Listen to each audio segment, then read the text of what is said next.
people with the whole fake investigation of Trump. I mean, I think we're starting to really smell victory in the air. What do you think, Zach? I absolutely concur, and whether or not we could smell victory, make no mistake, the Second American Revolution is in full engagement as we speak.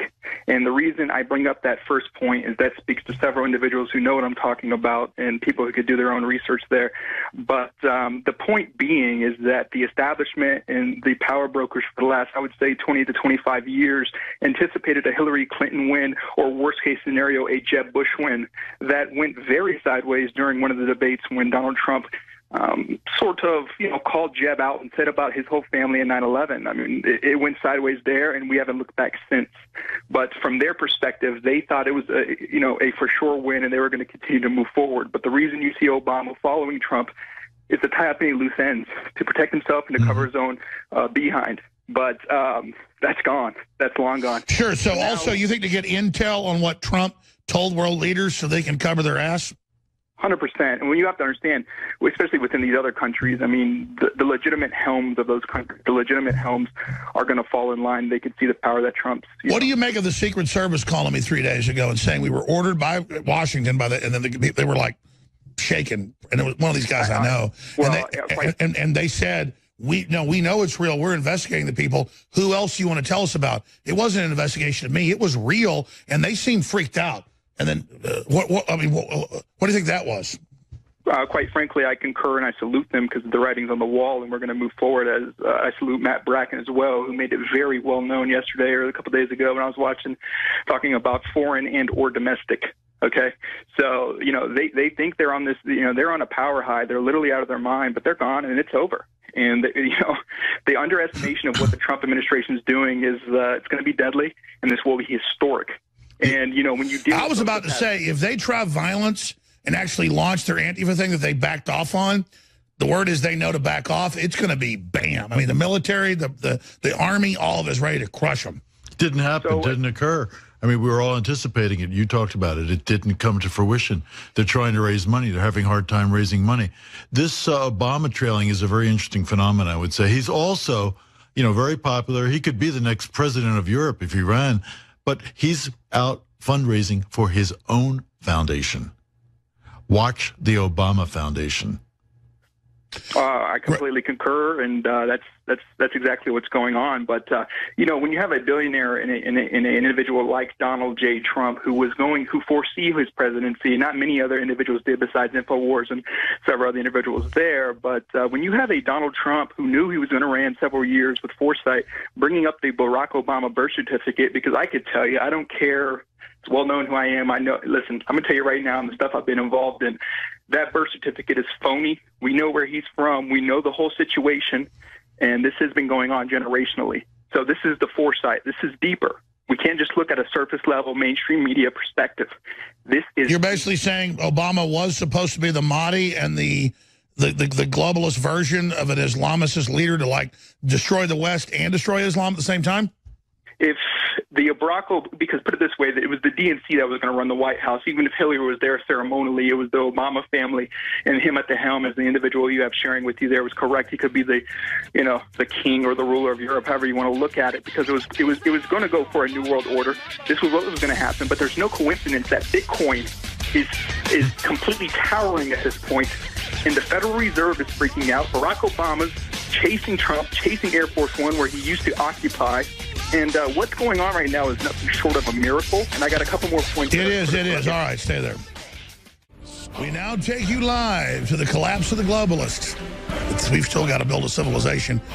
Ted Mallick's our guest, board member of the Davos Group, head of the Aspen Institute previously, best-selling author, researcher. One of his great books is Davos, Aspen, and Yale. Got his latest book on business, tedmallick.com. Everybody should get it. We got the great Mike Cernovich, one of the biggest investigative journalists of the last 20 years, just in the last year, dominating. He's going to be co-hosting with us. But, Zach, I got a bunch of callers. I've been bad to the callers. I'm going to run through them quick and then turn it over to Mike Cernovich, who always is nice and lets me hog in when he hosts the fourth hour on Fridays. Zach, we know who you are. We know you're a great source. Don't give us anything classified. You're just giving us your citizens' view of things. What was the other point you wanted to make real quick? Yeah, absolutely. And I just got to get to this one. I'll let the researchers look into this. But there's no Awan brothers without the Huma Abedin connection. Huma is Morocco. Huma is the Barack Hussein source. Has nothing to do with HRC. She has a taste for women, so that gets pretty creepy and weird. But make no mistake, the connection is Huma and Hussein is Barack O. And the reason I'm making this call is because of the active threats that are potentially out there this weekend at the embassies around our world that happen to be U.S. and stateside. And that's the reason I'm making this call. You know the kind of trouble I've been in and stuff, but at this point, this is the second American Revolution, and I do call you from the Kingdom of Morocco. And I also challenge your guests to look up the Moroccan-American Treaty of Friendship that was signed in 1786. Morocco was the first country to recognize the United States of America. That was signed by John Adams. That was signed by Thomas Jefferson and the Sultan Mohammed III of Morocco. And it's no coincidence I'm here. I'm a patriot. My family has been involved in this since the get-go. My colors don't run.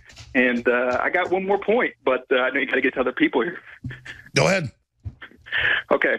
So the big connection is the Huma Abedin Barack Obama connection. There are active threats. When we see the capital moving in Israel, this was understood that it would cause unrest. This is a hand being played in a very, very elaborate game of poker. We understand that the unrest would come. We understand that there would be a threat. But we're here. We're facing it, and it's not going to phase us. Something may happen this weekend. Sure, it's meant to flesh it out. You want the confrontation, you're going to get it. And it's getting it. And this is year one. Make no mistake, this is year one of the presidency. The reason I'm making the call, the reason I'm connecting these dots is I have faith in the Trump administration. I have faith in the presidency. I have faith in the country. And there is an active threat right now, stateside and embassies around the world it will be blamed on Donald Trump for moving the embassy. But, you know, we're not going to have something held over our head and be threatened constantly. And one more. Sure, it's been intimidation. It's been terrorism. When you see the leader of India, an established country with over 1 billion people there, falling into the arms of Donald Trump, why do you think that is? Because Pakistan, the Awan brothers, Huma, they're not in the White House. They are mortal enemies.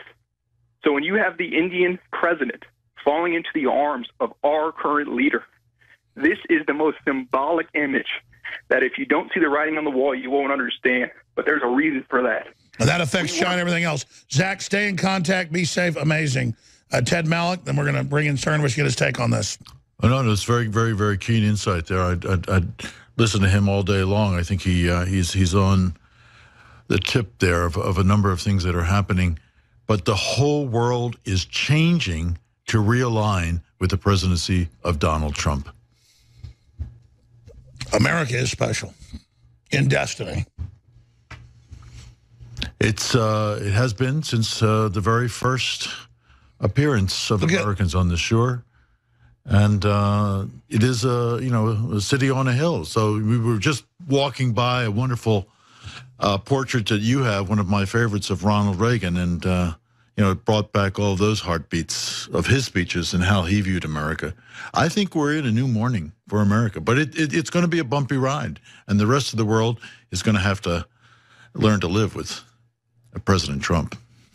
Yeah, I think they're realizing their will is broken right now. Mike Cernovich, you've always got huge breaking news. At Cernovich right there on Twitter. Everybody should follow you. You got a lot to cover here. I'm going to ride shotgun and take a few calls where I can ditch these poor callers been holding like great folks, Shabbats and Kevin and Lauren and Josh. But you've always got huge breaking news. What do you make of Dina Powell leaving all this? You've always got the cutting edge. Mike Cernovich.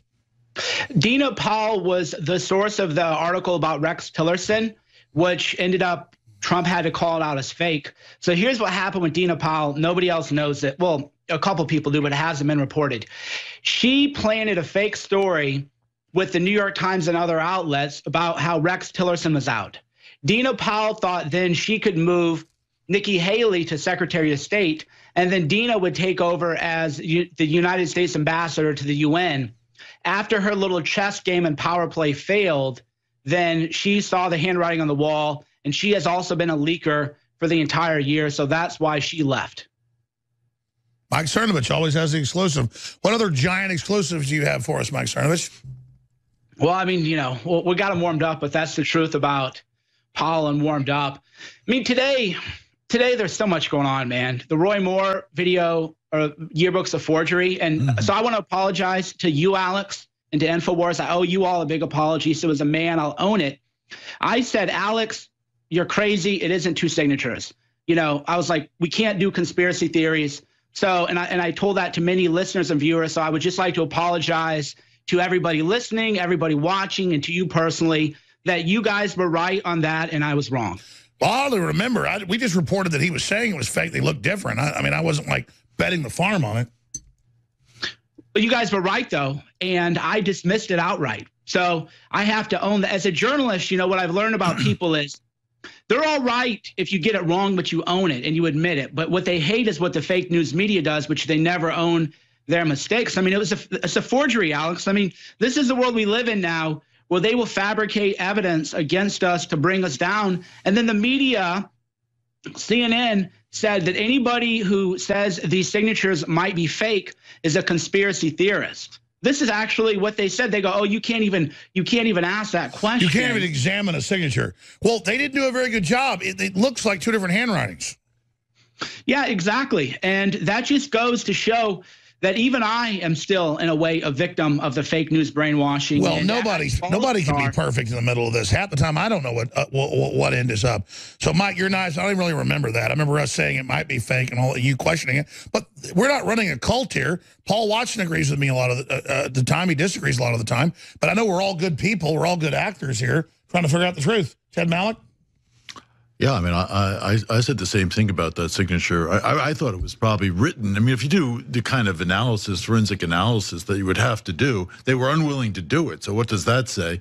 But if you do that analysis, then you might even see that the handwriting was basically done in the last year.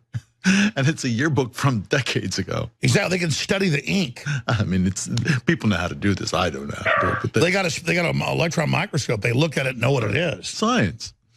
Let the scientists look at it. Let them have a look.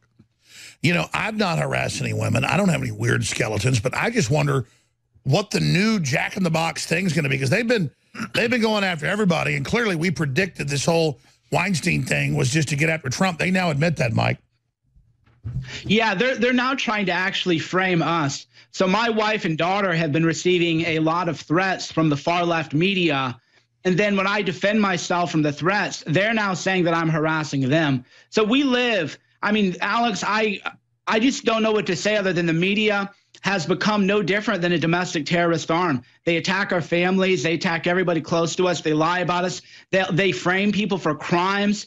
They fail to report material things like General Flynn was framed for obstructing justice because, as we now know, the FBI agent who did the interviews was in the bag for Hillary. And now the judge is recused. Mike Cernovich taking over. I apologize. Every caller on hold gets a free T-shirt or Alpha Power, whatever they want. I apologize to them. Ted Malik, thanks for all the time. It's been amazing. TedMalik.com. I can't wait to have you back on. Mike Cernovich is taking over and get out of his way. Great job to the crew. I'll be back with David Knight this Sunday, 4 to 6 p.m., Lord willing. And the War Room's coming up. All right, he's coming up. Stay with us. Spread the links. Spread the articles. That's an act of resistance. We have Mike Cernovich coming up. And we're back. Mike Cernovich, Facebook.com/Mike Cernovich. But let's go into a little bit more about the Dina Powell thing. So I retweeted a couple of tweets to my timeline. So to the fake news media, they're very surprised that Dina Powell has left. But if you read my tweets, and that's why I put them at the very top of my timeline so people can find them, Dina had been plotting a coup against Tillerson for a while. So Dina wanted to be the U.S. UN ambassador, which Nikki Haley has. The plan was that if Tillerson were out, then Nikki Haley would take over for Tillerson, and then Dina would slide in from the NSC over to U.S. UN.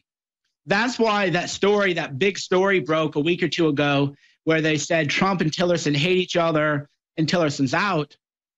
Well, then Trump tweeted out, no, I mean, actually, that's fake news. That's a lie. So that was all a Dina Powell coup. And let's take a look at who Dina Powell is and why this is a big victory for the Trump people. She's a Goldman Sachs person through and through. She had always been against the Patriots. She had said very derogatory remarks about the deplorables. She had always said that she was better than everyone else. And she brokered that big deal with Saudi Arabia. She did, and Gary Cohn did, because Goldman Sachs, are they going to get a piece of that Saudi Arabia deal, a little piece of that action? So what happens is these people, they go from Goldman Sachs into government, they broker these big deals, and then when they go back, they get richly rewarded with bonuses. But of course, don't call it a bribe. It isn't a bribe. It isn't a kickback. It isn't a payoff. They're just, that they're being rewarded for their great public service. That's right.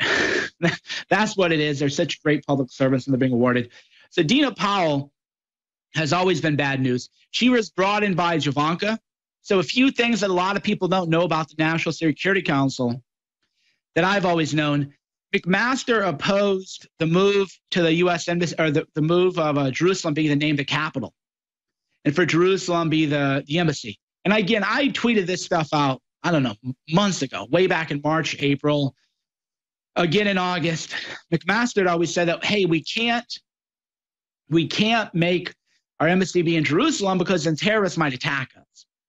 McMaster's viewpoint is that we should appease terrorists. McMaster's viewpoint is that the Muslim Brotherhood should be running the NSC. McMaster's point of view is that they should have diversity seminars.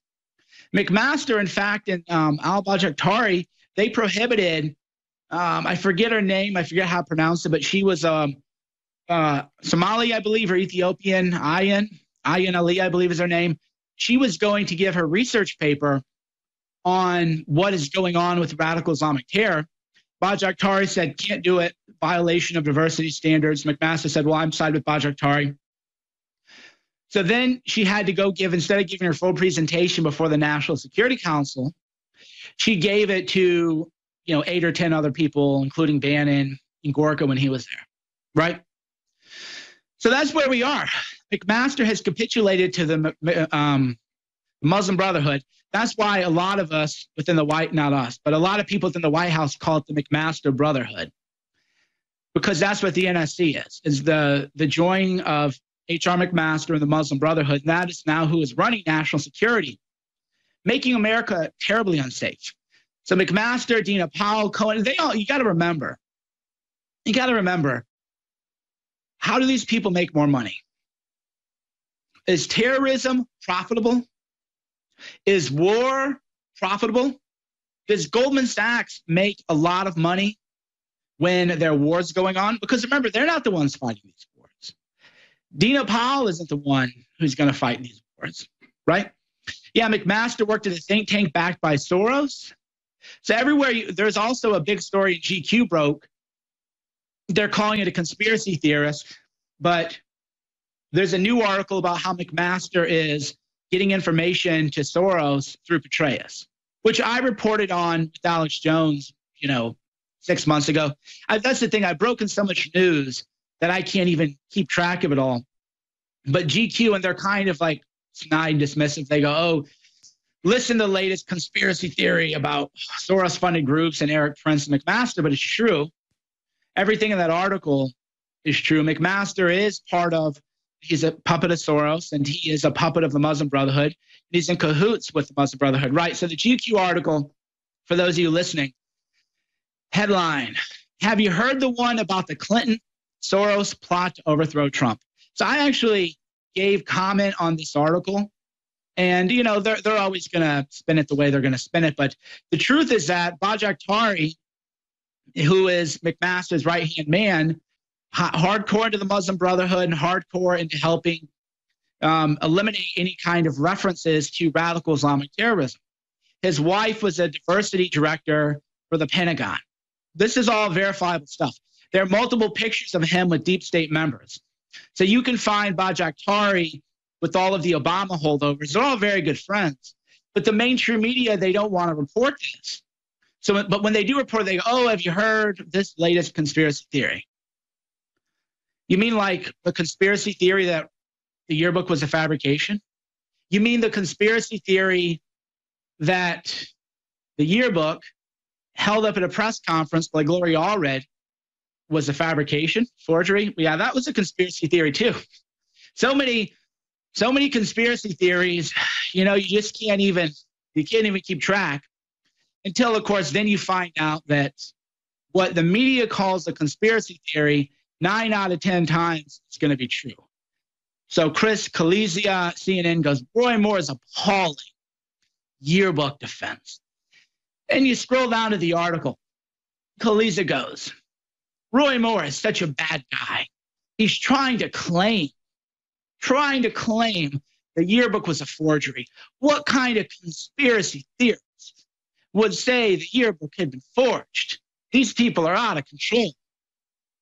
So it says Roy Moore faces accusations from 5 women that he pursued sexual relationships with them while they were aged between 14 and 18, and he was in his mid-30s. Well, right away, that right there is what I would call spin and not fabrication. And by that, I mean, they're not lying. Roy Moore did face accusations, but if you're on a date with an 18-year-old and you're 32, hey, I'm not saying you should do that. I'm not saying that there's anything cool about that. I'm not saying I endorse it, but that is completely legal. So that isn't an accusation. If somebody goes, oh, yes, we went to the ice cream parlor, had a scoop of ice cream, and I was above the age of consent, then that's not accusation. That's just telling that, yeah, we went on a date and he was into, an 18-year-old, right? But then the next paragraph down is where they really think they got him good. The next paragraph down, they go, Roy Moore's latest defense against these serious charges, that the inscriptions from Beverly Young Nelson's 1977 is fake. Exclamation point. Fake. How dare he? It's written in that kind of very snarky liberal style, but today ABC News revealed by accident that it was fake. So what we're going to do in the next segment is we're going to talk about ABC News, how they accidentally broke news, and now how they're trying to cover up news they accidentally broke. And we're back. Mike Cernovich here with some ho, ho, ho, Merry Christmas news. There is a special right now in gift cards. INFOWARS gift cards. If I believe it right, correct me if I'm wrong, I believe there's a discount now on gift cards. I believe it. I don't want to get it wrong. Hold on. I don't want to be wrong. But I thought I got an email saying I'm going to have to confirm that, though. I don't want to spread. So I'm going to be careful. And I thought I saw there was a discount on the gift cards, but I don't see it listed actually on the website. So unfortunately, I don't know. Maybe I'm spreading fake news about 10% off. Okay, so it's not showing on the website, but get gift cards for Christmas at 10% for the INFOWARS store. So I don't know why that's not really showing up, but that is a great special today. It allows people to buy whatever they want to buy, whenever they want to buy. Everybody loves gift cards. Everybody loves INFOWARS. So this is a way to support real news. This is the way to make yourself healthier, to help other people become healthier. You can buy anything you want with the gift cards, and you can get your family taken care of. So there you go. Doesn't get any better than that. Doesn't get any better than that. 10% off cash. Best investment you'll make other than Bitcoin. But you're investing in your health, so maybe that will be even better than Bitcoin. So today we have a lot of news. So I'm going to look away from a second just to try to tie this all in. Because I want to talk about how the media is going into Trump's health now, right? So Don Lemon of CNN and Morning Joe and all the media, they're talking about Trump's health. They're saying, is Trump healthy? Is Trump okay? Well, wait a minute. I thought that it was a conspiracy theory. To talk about health, because remember when we talked about Hillary's health? So for those of you who are listening in, I'll read you the tweet I tweeted out. Remember when the media said speculating about someone's health is a conspiracy theory? Amazing how the rules change.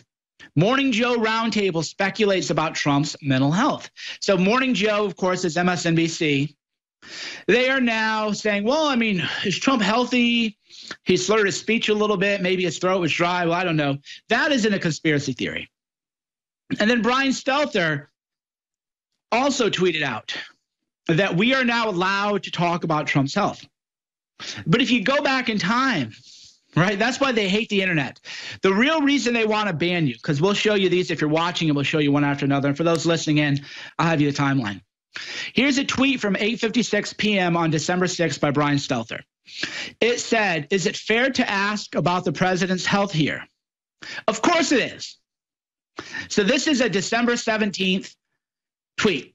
Now let's go to that Real Clear Politics article that the production team has locked and loaded. Here's what Brian Stelter said August 2016. So I'm sorry, the tweet we just read was 2017. So over a year ago, Brian Stelter goes, "Sean Hannity irresponsibly spreading conspiracy theories about Hillary Clinton's health problem." By the way, I think I just slurred a little bit there because my mouth is dry. I've talked for 4 hours today. So go figure, right? Go figure. You're President Donald Trump.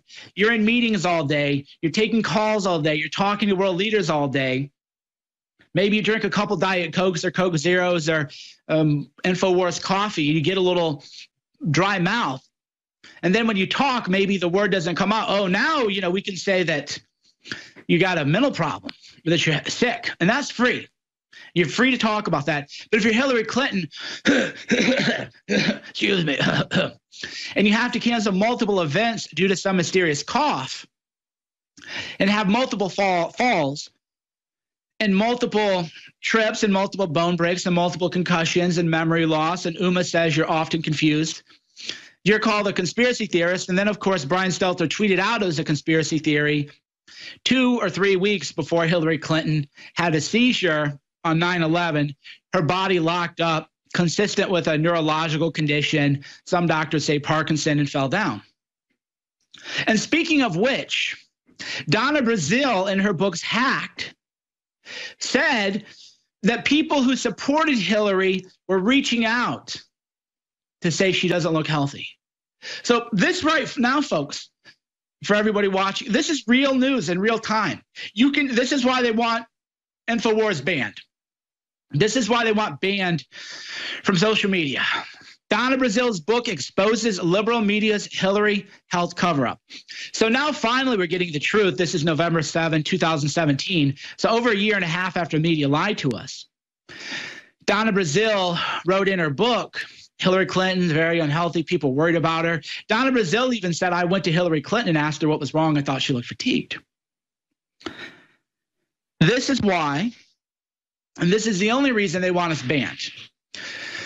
Because they want to attack you. They want to lie to you. They want to brainwash you. They don't want you to have somebody go, well, wait a minute, this big thing the media is saying today that can be talked about, they said we can't talk about health. The media are the ones who said talking about health is a conspiracy. The media has done that, right? They go, oh, let's just pretend that never happened. Let's just pretend that. So these media double standards. I mean, this is Trump. Media spreads conspiracy theory about Trump's health. I think that's what we'll title this segment. Because we have to make them play by the rules. So the media, they are now the conspiracy theorists, and they're spreading conspiracy theories about Trump's health. Because unlike Hillary, Trump just had a dry mouth. My mouth is a little dry right now. I got some kombucha next to me that I'm drinking in between segments because I'm a little parched. Because if you talk as much as I talk, and as Trump talks even more than I do, eventually your vocal cords are like, no, we're going to go on strike. So Trump one day slurs a few words, and now is open season on his health. But Hillary Clinton has multiple coughing fits, multiple dizzy spells. Uma sends an email. Hillary Clinton is often confused. Hillary looks unhealthy. She looks sick. But that's a conspiracy theory. And then Hillary Clinton faints and has a seizure. And then the media goes, oh, she's hot. She didn't drink enough water. And then you look at the temperature, and it was really like 85 degrees or something. You know, we're not talking about she was in Iraq or Afghanistan. So, yeah, here's Morning Joe. For those of you listening and not watching, you can watch the Morning Joe people say, oh, Trump, he slurred his speech, got an S wrong. Because of that, must be sick. This is a media conspiracy theory. But when we have all this evidence on Hillary, they still bring up Hillary's health. Foolishly, I might add. Because I love it when they bring up Hillary's health. when they go, wow, you spread conspiracy theories about Hillary's health, I think to myself, wow, you guys are still, is that the hill you guys want to die on when everybody knows she's sick? So they have no standards. And of course, we revealed this too with this whole Sam Cedar brouhaha. So there's an MSNBC contributor, Sam Cedar.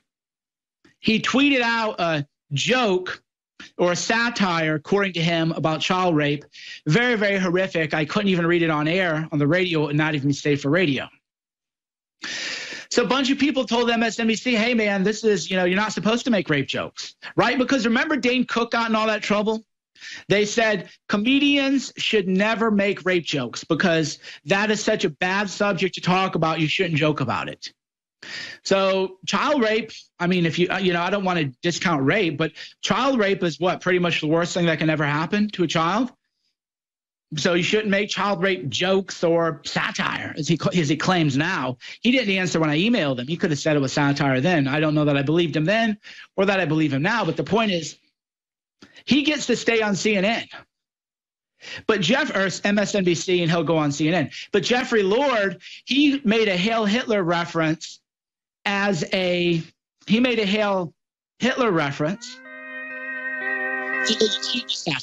So the double standard has been exposed.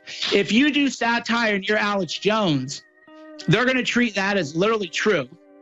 But if you do satire and you're on the left, you can satirize child rape. You talk about anything you want. If you're on the right team, the media has no integrity. They have no decency. That's why your support is so valuable and why I love talking with all of you. So we'll be back in a few more minutes. And we're back with the final segment. Mike Cernovich, find breaking news and amazing viral videos done by my team at facebook.com/Mike Cernovich. I'm on INFOWARS one day a week, but we're on facebook.com/Mike Cernovich every day. So, we're going to go on CNN hard, but before we do, I don't know if Alex has insulated cups yet because they do have gift cards on sale for 10% off. But, now that Trump, he slurred his speech a little bit. So now that my mouth is a little dry, I feel like I have to rehydrate, or else CNN is going to claim that, I must be unhealthy because anybody, I kid. But the reason we bring up CNN spreading conspiracy theories about Trump's health is because CNN is busted. Fake news again. And CNN has a pattern of fake news. So let's talk about the latest. We'll pull up my Twitter. So for those of you at home listening in, we'll just read the tweets. These aren't my tweets, by the way. These are stories other people have broken. So even if you don't believe me, believe what you read. Believe the other stories. So CNN wrote a big article. The article claimed that Don Jr. had advanced notice of the WikiLeaks dump. So the story, wow, that's a pretty big story. Holy cow, Don Jr. is in cahoots with WikiLeaks. Wow, big story. Can't believe it, right? So pay attention to the dates. The dates are what matter. The dates are what make or break the story. According to CNN, Don Jr.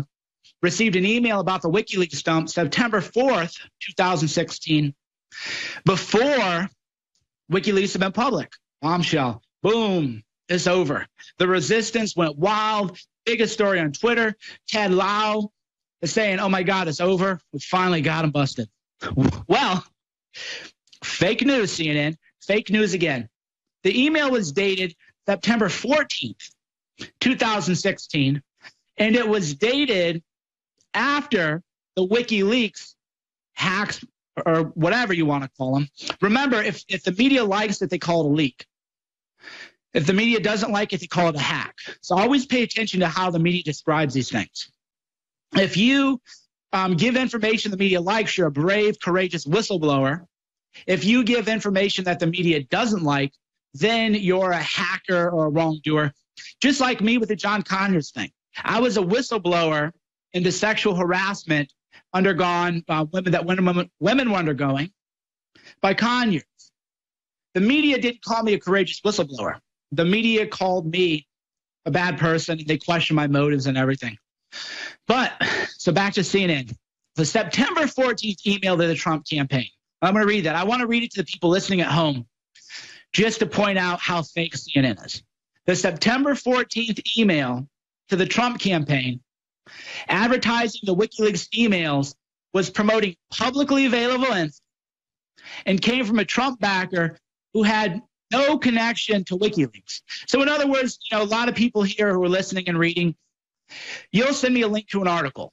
And then a lot of times I'll say, oh, good article. And so I post a link to the article. Don't think anything of it. But that doesn't, so if you send me a link to WikiLeaks, that doesn't mean you're part of WikiLeaks. So the email was actually sent September 14th. And you can't make this up. But CNN, this isn't their first mistake on a big Russia story. Whenever these big Russia Mueller stories hit, you always need to take a cooling off period and wait for the traction. CNN had a big story about Anthony Scaramucci. They said Anthony Scaramucci was under investigation for taking money from Russia. Oh, my God. This was back in June 2017. Oh, my God. It's over. Scaramucci is under investigation.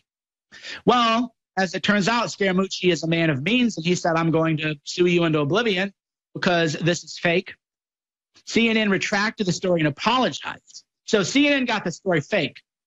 But let's look more deeper into the people who broke that fake news story. One of them had won a Pulitzer Prize for journalism. One of them had been nominated for a Pulitzer Prize. And if I'm not incorrect, one of them was from New York Times and one was from USA Today. So the New York Times actually did sort of a post-mortem on it. And I think the article is how an elite media team was bruised by a fake Russia story. So that happened to CNN, right? So these journalists who blew the fake news story about Scaramucci, these were elite reporters. These weren't citizen journalists. These were the cream of the crop. Pulitzer Prize winners, Pulitzer Prize nominees. That is how fake the news is. Pulitzer Prize people are fake. People nominated for Pulitzer Prizes are fake. It's all fake. Any story about Trump or Russia, fake. Any story about Alex Jones and INFOWARS, fake. Right. Sources said the three journalists responsible for the retracted story were very elite. They headed the CNN investigation unit. Elite. That's why I never believe anything CNN says about Alex Jones, Mike Cernovich, Donald Trump, INFOWARS, or any Republican, because they're caught. Don Jr., they're caught. They're faking news every day. Jake Tapper spread fake news about the testimony of James Comey. He said James Comey is going to testify that Trump obstructed justice. James Comey actually testified the opposite. And then they always do a little, they go, we've updated our story. This is what the fake news media does. So let's go to my Twitter, because I just see there's so much breaking news that if you're just a person with a real job, you can't even keep track of it. Yeah, so CNN succumbs to its own Comey hype. And then, of course, let's talk about what CBS did. CBS, if you scroll down a little bit on my timeline, CBS admits that they got the date wrong, but they say more. Scroll up a little bit. So CBS claimed the email was sent September 4th and that the information was not publicly available. Rather than say, because remember the date, don't be bored by the details. These are very, very important details. If the email was sent on September 4th, that's a pretty big story. Oh, wow, we had advance notice. But if the email was sent on September 14th, there is no story other than, hey, somebody who liked Don Jr. sent him a link to publicly available information. So let's click over to CBS News. They're not saying retract their story. So scroll up to the first story. This is beautiful. I just love it. CBS. Don Jr. was offered access to hacked Democrat data during the campaign. A source who received the email tells CBS News, right? And then you go down and it says more. The September email to Donald Trump Jr. highlighted information that was already public. No, there is not more. But that's what they do, and that's what fake paper did with his Comey story. They go, oh, we've updated the story. No, you didn't update. There is no story now. You have to issue a retraction. You have to say, we blew it, just like me. At the beginning of the hour, I personally apologized to everybody watching and listening, and I personally apologized to Alex Jones and the INFOWARS people, because I thought it was crazy that that yearbook was forged. I was like, there's no way. Come on, guys. We shouldn't do. I'm wrong. I retract. I don't say update. I say, no, I retract that. I was wrong. The yearbook is a forgery. Everybody who said it was a forgery was right. and I own it. That's why you guys trust. That's why you guys trust Alex. And then the media tries to use it against us. Oh, well, they got a story wrong. Well, 99% of the time we get them right. That 1% of the time you have to own it, and then people know going forward we're always going to try to be better. But CNN, they don't do that. They don't say we fully retract. Here's what they need to say. Retraction. Our earlier story got a crucial detail of the date wrong. When the email was sent, the information was already publicly available. Therefore, we retract the story in full. This is how a person, a woman, and gender non-furry, this is how any human entity would own that mistake. They would just say, hey, we retract it, got it wrong, it's better in the future. And you know what? That's how they would build trust. That's how they would build trust, because the peers would say, oh, wow, I mean, they're doing their best to tell the truth. But the next time CNN reports about me, Alex, INFOWARS, John Jr., Roger Stone, Don Sr., we don't believe it, because we've now proved that they do lie, they will spread fake news, and when they get it wrong, they won't take personal responsibility for what they do. Same way with CBS, ABC, and Brian Ross. They just got caught. That was fake. But ABC broke the story accidentally about Yearbook being a forgery, and we got to go. So I'll just sum it up. ABC asked her, did you forge it? She said, yeah, I did. They just moved on. They changed the subject. So the reporter was thinking, oh, God, she asked a question. Say no. So even when ABC breaks news, they fake news.